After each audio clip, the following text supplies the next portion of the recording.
Hey everybody, it's Rental Robert here with the Hustle Nation. We are all about some financial independence, and what I want to do is help you to get to that point where you got what we call screw you money, where you can say, screw you, I'm not going into work, screw you, I don't have to put up with your crap, screw you, I can do whatever I want to. But basically you get the picture. And it's Money Monday. This is my favorite subject to talk about because, well, let's ask ourselves, what is it that money does, so to speak? You know, I think money in a lot of regards is kind of like alcohol, in the sense that whatever it is or whatever you are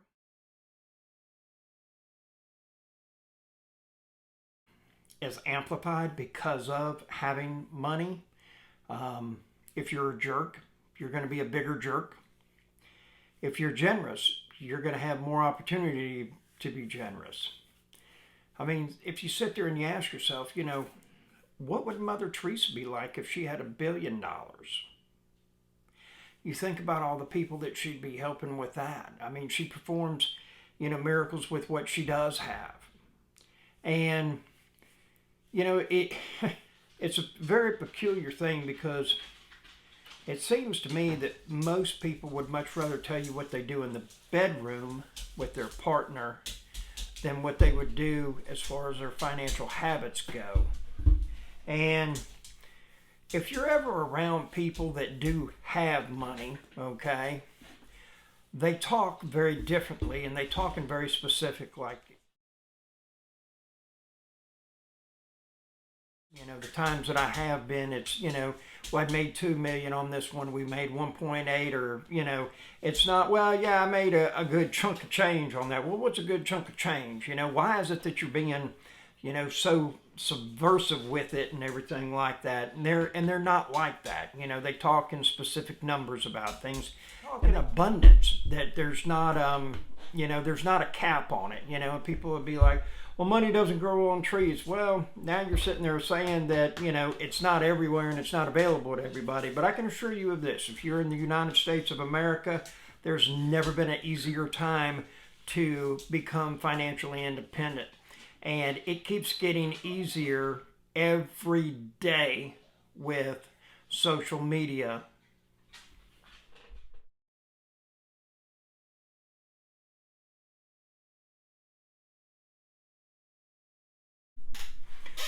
There's a number of people that are professional YouTubers that live in my town, okay? And probably the one that is the most famous and biggest money maker is, and I don't even know the name of the channel, I just know that him and her are both under, I think, 30, have his and her Lamborghinis with custom colors from the factory, and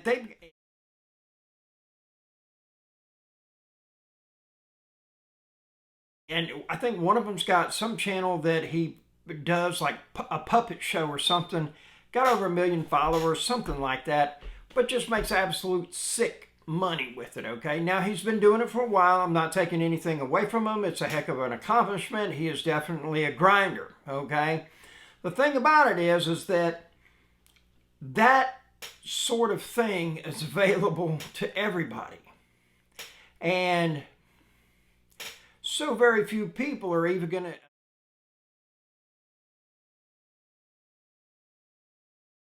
attempt to do that. You know, my channel just went over 6,600 people. I think I've had it 1.5 2 years, and you know, and I just keep grinding. You know, there's a guy named Casey Neistat that started, and his whole thing was one shot, one take, and he did one video every day for 7 years straight.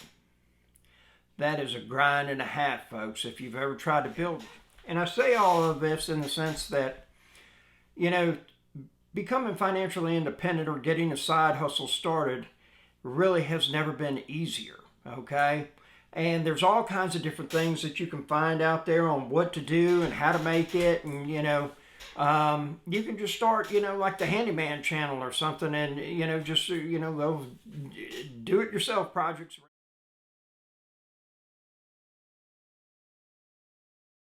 around the house. Just you get your phone set up, a little tripod, maybe get a little fancy, a little ring light, and just make things start to happen. And it's amazing what will take place with just a little bit of effort. And that is the thing that I see so very few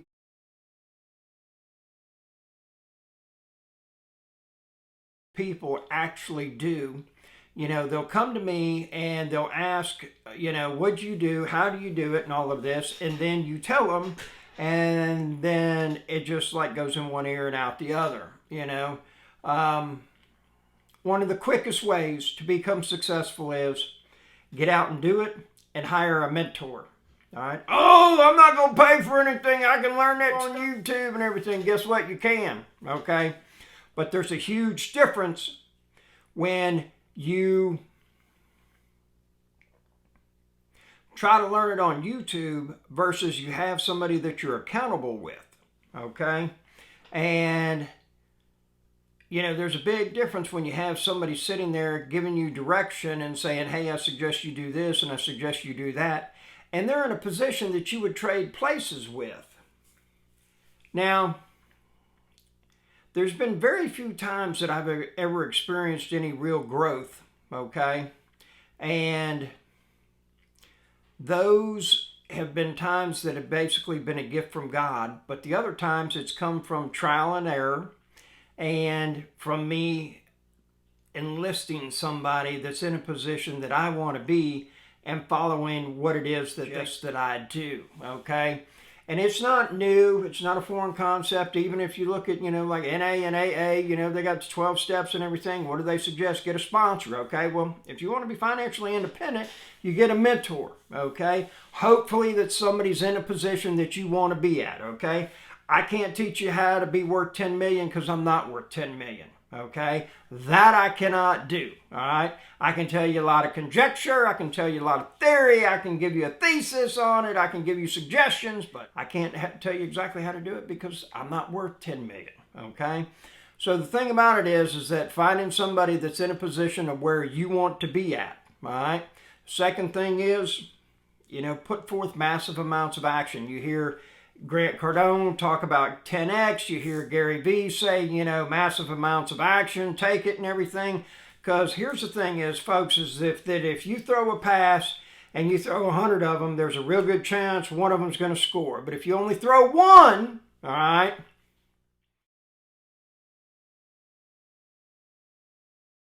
what happens if it doesn't make it? Then we've totally failed. But if we take 100 of them and we throw 70 of them and they score, guess what? We're at 70%, okay? And that's a lot better than 60% or 50%. And the thing is that people are real funny about money. And they're real funny. They're like, oh, I don't want them to know. And for some reason, they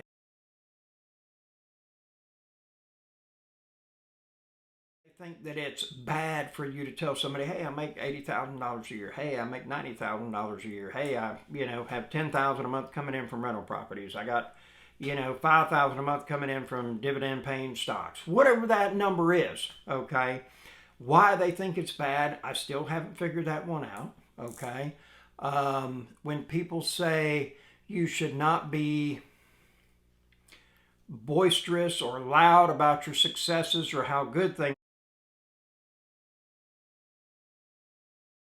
are. I mean, it's a different story if you're out there tooting your own horn and saying, hey, look at me, I'm better than, or I'm, greater than because of this. No. But when you sit there and say, thank you, God, I hit another goal, and they're taking offense to that, well, you know what? I tend to think that's because it hits them right here because it makes them take a look at themselves. Just the same as when you talk about financial habits. And people start having to look at themselves, and then they're like, hey, man, you shouldn't be like that. This person might not have as much money and everything. Well, if they're in the United States of America and they're able to talk on a telephone, if they're not getting the results they want, they're not committed to it. I guarantee that. The number one highest paying skill that you can have, in my opinion, is sales. And that will probably put more money in your pocket than anything else will. All right. And the thing is that poor people spend money. Middle class people manage money. Wealthy people invest money. I used to have a convenience store. This gal came walking in. She's 5'8", 5'10". I'm 6'4", so tall lady. You know, I do a double take. And she was extremely attractive, and I was like, what the hell? My store wasn't in the best neighborhoods or anything like that. And I was like, you know, and she said something, and I recognized the voice, but I was like, I just don't know who that is. And all of a sudden it dawned on me. And she is a regular customer, and she was all makeup on, had her hair done, new clothes and everything, and just looking really sharp. And I said, what happened? And she was like, oh, we got the income tax come in and everything, got $8,900 and everything. And I knew they had gotten about 8 months behind on the rent and this and that and everything. And so I was like, so did you end up catching up the rent and, you know, paying, you know, the next year in advance and everything? No, we caught it up. We paid 2 months. But, man, I got these, you know, these really nice shoes right here. Oh, yeah, and let me get a carton of Newports from you. And, you know, and then we got this big screen TV, and then we got this, and then Mike got this, got this gold chain, new tennis shoes, and this and that and everything. They already had that money spent before they even got it in their hand. They had been thinking about that for 2 months, what they're going to spend that money on, okay? Now, you get $8,000. And if you were, for lack of better words, from the time you're 20 to 25 and just took that money straight from the government and put it right into a dividend-paying stock or an assortment of stocks or even a fund, and you know, you're getting a minimum of 8% on it and everything, by the time you're 40, 45, you're not going to have to work ever again, you know, within reason, you know. And but guess what? You'd have to tell yourself no, and you'd have to practice some discipline to make that happen. And those are the things that people are most not wanting to do with their money. They will line up to give their money to the bank. They will line up to buy more house than they need. Okay? And generally speaking, and this is going to sound very racist, okay? And this is just my observation, but basically, each class, race, ethnicity people tend to have whatever it is. You know, it might be cars, it might be clothes, and it might be houses, okay? But we all seem to have our downfall, so to speak, in the sense of what it is that we get for a status symbol, okay? And generally speaking, if you're buying a house that's more than 25% of what your income is, you are going to become a slave to that bill or that payment for the rest of your life, okay? Taking on a commitment, generally speaking, of at least 30 years, all right? And more than likely, you're not going to try to pay it off early, okay? The other thing is that don't make the mistake of thinking that a house is an asset that you live in, because it's not, unless you're renting rooms out and it covers more than what your expenses are. Otherwise, it's called a liability. It's taking money out of your pocket. You're going to have to put a new roof on it. You're going to have to replace the water heater at some time. You're going to have to replace the central heat and air. Might have to replace the septic tank, something. You're going to end up putting money into it, right? It's not an asset. Assets put money in your pocket. Liabilities take money out of your pockets. Your personal residence is not an asset. It is a liability. Trust me on this. The thing about it is that, again, people don't want to talk about that kind of stuff. So tell me, leave a comment, you know, why is it don't want to talk about money?